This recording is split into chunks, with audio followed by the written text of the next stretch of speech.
What advice would you give someone crewing their first 50 miler, 100K, or 100 miler out there?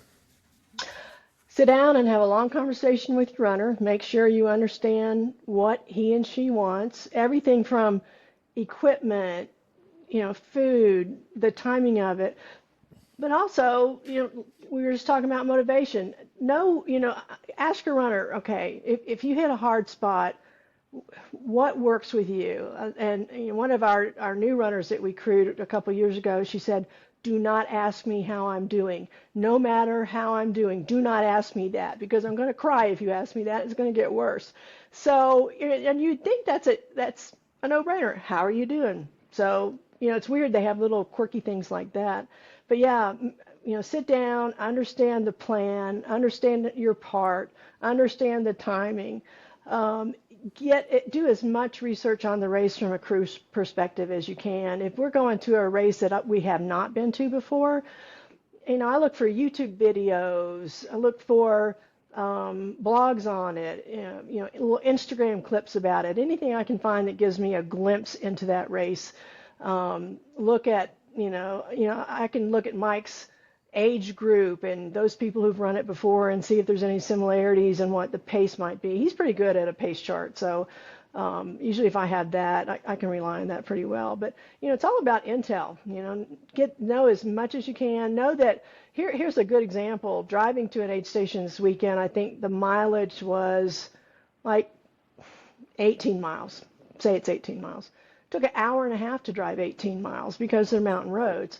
So if you just look at, okay, from aid station A to B, it's 18 miles without doing the intel about what that drive is like, then you're going to be in really big trouble. Most all races now have really good information in on their website or in their social media for crews and pacers.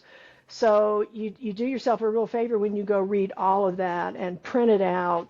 I've learned not to rely on GPS or, cell phone instructions to get me anywhere because, you get out there and you go, oh, great, I have no service here. Now what? So Yeah, I always have a backup for directions to aid stations and anything else I need to know.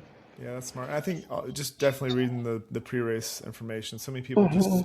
read about the route; they don't read the details because I've been a RD in the past, and having runners and especially like family members not read the access points because a lot of these permits that we get are limited access at trailheads and stuff. And if they tell you they don't want you Hmm. at a certain aid station or a certain area, it's kind of rude to not respect that because they're dealing with a lot of stuff that you don't get these permits a lot of times. So making And sure you guys also read with those pre-race documents for sure.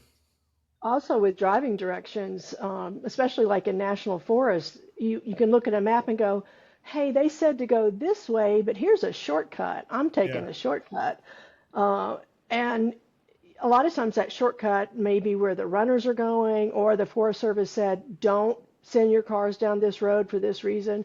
So, the race directors have, in my experience, especially for the last decade or so, have done a great job at uh, GPS coordinates for driving, written directions, and making sure you know where you cannot go and the consequences of doing that. yeah, for sure.